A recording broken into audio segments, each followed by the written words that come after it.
Sud Radio Berkov dans tous ses états. Le fait du jour. Il y aurait la conclusion. En ce moment, ils sont réunis à Genève, 194 pays membres de l'Organisation mondiale de la santé. Et ils décident d'un processus mondial visant à élaborer, à négocier une convention, un accord ou autre instrument international. Voilà, pour renforcer la prévention, la préparation à la riposte face aux pandémies. Eh ben dis donc, en tout cas c'est optimiste. Ils nous annoncent déjà de prochaines pandémies. Ben, on espère qu'ils ont tort. En tout cas, de quoi s'agit-il? Bonjour maître Linda Simonet. Bonjour et merci d'être avec nous. Vous êtes membre du collectif d'avocats défendant les libertés et vous apportez votre aide au syndicat Liberté Santé. Hein, c'est bien ça? Absolument. Alors, racontez-vous, parce que déjà, si je comprends bien, on en a un tout petit peu parlé avant de prendre l'antenne, l'Organisation mondiale de la santé a déjà des pouvoirs étendus, mais ce qui se passe en ce moment se préparait déjà depuis quelque temps. Oui, alors absolument. Quand on regarde la chronologie, vous voyez que Charles Michel, président du Conseil européen, avait appelé à une réforme du traité. Et en 2021, nos instances dirigeantes, que ce soit au niveau de l'Union européenne, le 25 février 2021, ils ont appelé à une coopération mondiale. Ensuite, ça a été le Conseil de l'Union européenne qui a appelé également à un nouveau traité. Le 1er décembre 2021, donc comme vous venez de l'indiquer, ce sont les 194 pays de l'OMS qui vont souhaiter la création d'un organe intergouvernemental.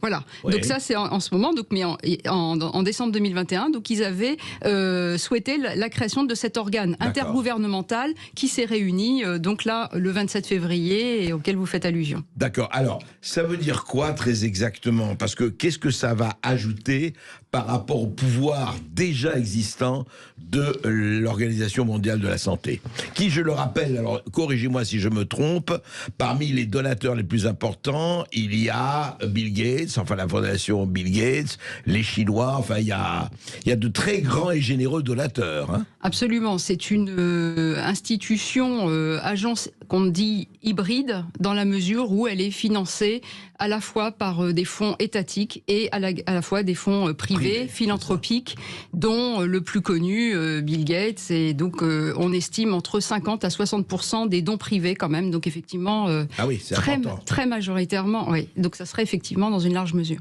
D'accord. Alors, qu'est-ce qui se prépare par rapport au pouvoir déjà très étendu de l'OMS? Alors effectivement, les pouvoirs sont déjà très étendus en matière de santé, de prévention, pour légiférer sur l'entrée et la sortie de territoire en cas de pandémie. Donc en réalité, on avait déjà... C'est intéressant parce que énumérez-les, parce que je crois que personne, enfin moi-même, je ne sais, nos auditeurs, je ne sais pas s'ils savent l'étendue de ces pouvoirs très concrètement, quoi. Absolument. Donc le RSI, le règlement sanitaire international modifié dans sa dernière mouture en 2005, parce qu'en fait il avait déjà été modifié de manière très approfondie en 2005, dispose que l'OMS peut revoir l'historique des déplacements des zones touchées, elle peut examiner les preuves de l'examen médical et de toute analyse de laboratoire, exiger des examens médicaux, examiner les preuves de vaccination ou d'autres prophylaxies, exiger une vaccination ou une autre prophylaxie, placer les personnes suspectes sous observation de santé publique, mettre en place une quarantaine ou d'autres mesures sanitaires pour les personnes suspectes, mettre en œuvre l'isolement et le traitement si nécessaire des personnes affectées, mettre en œuvre la recherche de contact des personnes suspectes ou affectées, refuser l'entrée de suspects des personnes concernées, refuser l'entrée de personnes non affectées dans les zones affectées et mettre en œuvre un filtrage de sortie ou des restrictions dans les zones affectées. Donc des pouvoirs très étendus. Déjà, on avait des pouvoirs très étendus, effectivement, prévus à ce règlement sanitaire international de 2005. D'accord. Alors, qu'est-ce que ajouterait 2023, disons, la réunion? Parce que il dit ceci, et l'Union européenne l'écrit en gras, un accord ou tout instrument international juridiquement contraignant en vertu du droit international. Qu'est-ce que ça veut dire juridiquement contraignant, maître Linda Simonet? Alors, contraignant parce que, effectivement, jusqu'à maintenant, même si on n'en a pas l'impression, le règlement sanitaire international ne faisait que des recommandations et qu'en réalité, les États pouvaient très bien s'y soustraire. Ah oui, c'était pas exécutoire. Absolument. C'était des recommandations. Non, mais c'est très important. Oui, elles n'ont pas force contraignante. D'accord. Très... Et là, il s'agirait de... Il s'agirait effectivement d'implanter des mesures contraignantes, et ça figure dès le premier article. Alors, il faut être précis, c'est que pour le moment, le draft que l'on a, ce sont des propositions Absolument. qui sont faites par cet organe intergouvernemental. Ça n'est pas voté. Hein. Mais nous avons dès l'article 1 de ce projet intitulé les mots « recommandations contraignantes » et non plus des simples recommandations. Mais donc, ça veut dire quoi, très exactement? Ça veut dire que l'OMS peut exiger des États qu'ils exécutent ces recommandations? Absolument, des États, et comme c'est un règlement sanitaire international, il a vocation à s'appliquer également aux entités, personnes physiques et morales, et aux autorités administratives. D'accord. C'est ce qui fait sa différence avec un traité qui s'applique à l'égard d'un État. C'est pour ça qu'ils veulent envisager non seulement la réforme du règlement sanitaire international, mais également un traité. Mais ça veut dire que ça changerait quoi? Par exemple, une entité, une administration, l'OMS peut dire, à l'intérieur d'un État, ce n'est plus l'État qui décide par rapport à ça. L'OMS peut, si évidemment c'est voté, peut dire oui, attention, vous n'appliquez pas telle ou telle règle, vous devez être sanctionné. Absolument. Dès lors que les recommandations sont contraignantes, obligatoires, eh bien c'est exécutoire. D'accord. Et ça veut dire que quoi? Ça veut dire qu'une société, une entreprise, une multinationale peut être sanctionnée, voilà. Ça pourrait être envisagé à partir du moment où, effectivement, c'est des faits contraignants sur le plan juridique. Donc, à votre avis, est-ce que ça donne des pouvoirs exorbitants à l'OMS, et comment il se fait que les États donc se débarrasseraient de leur souveraineté? Parce que là, on vient de recevoir ceci, les républicains au Congrès américain, donc aux USA, les républicains annoncent qu'ils refuseront ce traité de l'OMS sur les pandémies, car il priverait les États de leur souveraineté en matière de santé. Est-ce que ce serait une privation des États en matière de souveraineté? Alors, toute l'ambiguïté pour l'instant, vu qu'on est à l'état de projet, c'est clair que s'agissant de recommandations contraignantes, c'est qu'elles ont vocation à être exécutoires. Ils n'ont pas, dans le projet, touché le fait que les États peuvent normalement se retirer de ce traité et par le mécanisme de l'article 22. Donc il y a un système de retrait et de refus, mais effectivement qui serait beaucoup plus difficile à mettre en œuvre pour les États dès lors que les recommandations sont effectivement exécutoires. Bien sûr. Donc pour eux, pour ceux qui présentent effectivement le projet en disant voilà, s'il y a d'autres pandémies, comme on a eu avec le Covid-19, il faut se préparer et être beaucoup plus coordonné. C'est ça. Et en fait, quel serait, s'il y a, le maître Simonet, le revers de la médaille?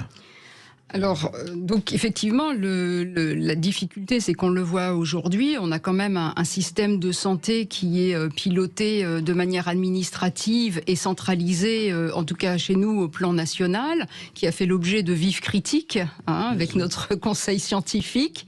Et là, ça voudrait dire que nous donnons ce pouvoir non plus à l'échelle nationale, même pas à l'échelle européenne, mais à l'échelle mondiale. Donc il y a une distance entre les citoyens et leurs instances dirigeantes en matière de politique sanitaire qui serait énorme. Et ce qui est assez étonnant, c'est qu'on n'a pas fini de faire le bilan de cette crise, parce que finalement on n'en a pas tiré encore toutes les conséquences. Bien sûr. Et que l'OMS tire déjà les conclusions en disant il nous faut un nouveau traité pour être plus performant. Donc c'est assez troublant de voir qu'on n'a pas encore... C'est vrai. On n'a pas retiré, on n'a pas fini même les enquêtes sur tout ce qui s'est passé et tout ce qui se passe encore, et on veut déjà... En fait, on veut la gouvernance mondiale, quelque part. Enfin, c'est ça, un pas de plus, peut-être, non?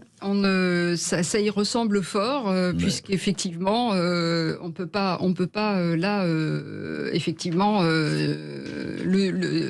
dire le contraire, puisque on voit qu'en plus les recommandations ne se limiteraient pas à des domaines sanitaires.